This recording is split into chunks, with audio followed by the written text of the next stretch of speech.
In the mist-covered hills of County Galway, nested among the rugged cliffs and ancient stone walls, stood the old fortress of Dún Aengus. The stone fort had once been a place of power, its towering walls overlooking the restless Atlantic. But as time passed, the fort crumbled, abandoned by the chieftains who once ruled the land.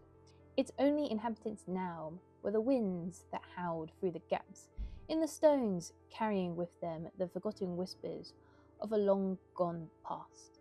For generations, the locals had avoided the fort, claiming it was cursed by the Banshee. Mavis, a young woman from a nearby village, had heard the stories since she was a child.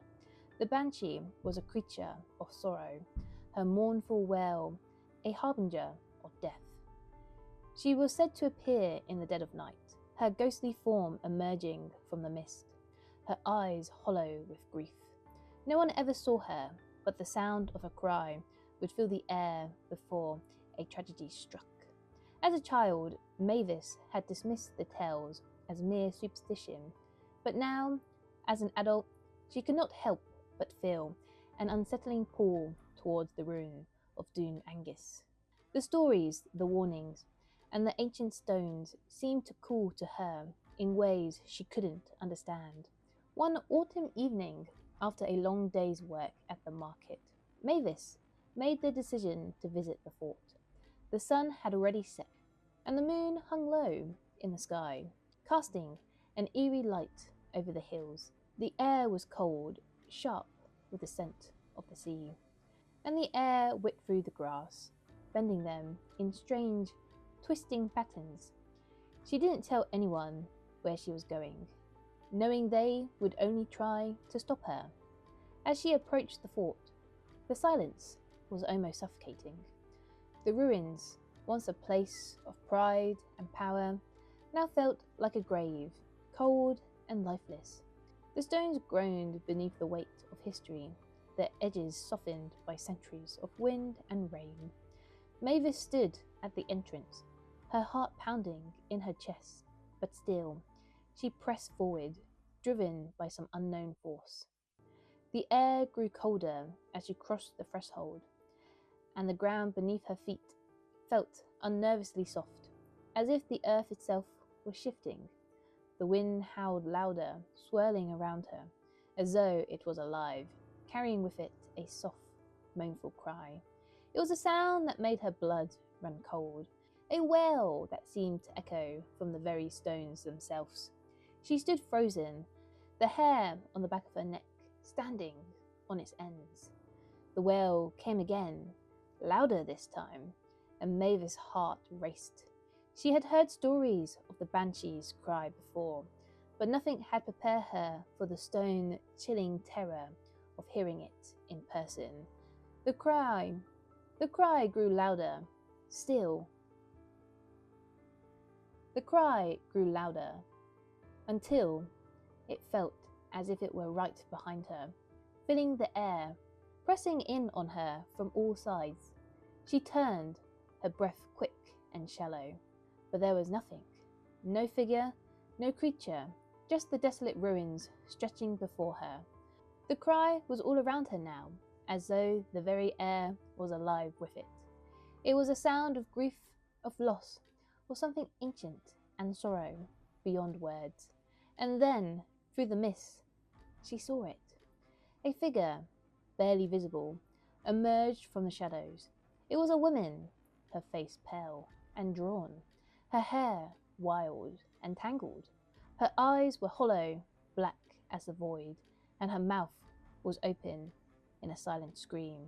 Mavis' breath caught in her throat as the woman moved closer, gliding through the mist like a whip of smoke. The Banshee!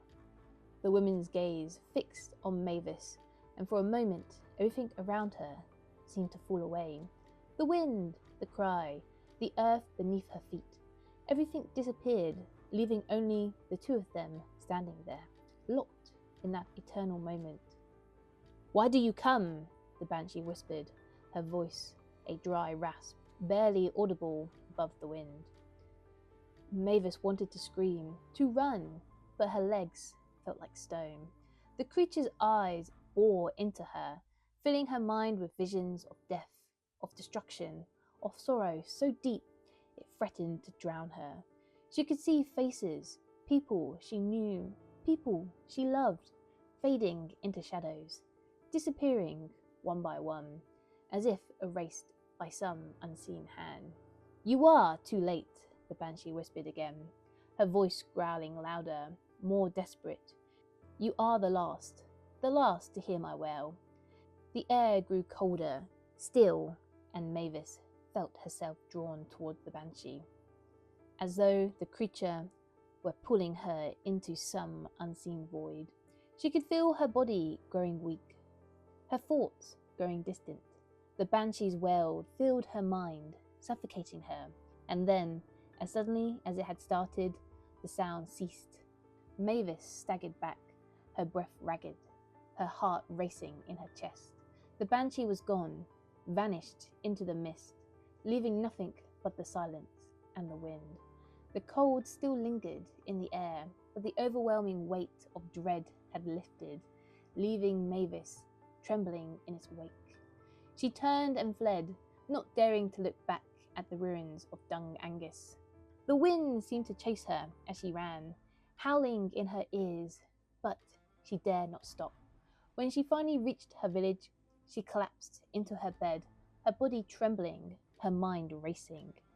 The next morning, she woke to the news that her cousin, Frederick, had died in a terrible accident. He had been fishing by the cliffs. His boat capsized in the storm, and his body had been found washed up on the shore. Mavis's blood ran cold. The wail of the Banshee had not been a warning of death for someone else. It had been a warning for her. She had been the last to hear the cry, because it was her own family she was meant to mourn. The village still speaks of the Banshee of Dún Aengus, the wailing spirit who lives among the ruins.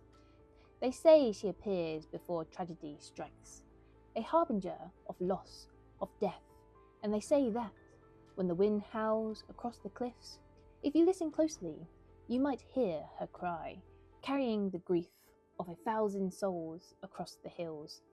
And if you hear it, know that it's not a warning for someone else, it's a warning for you.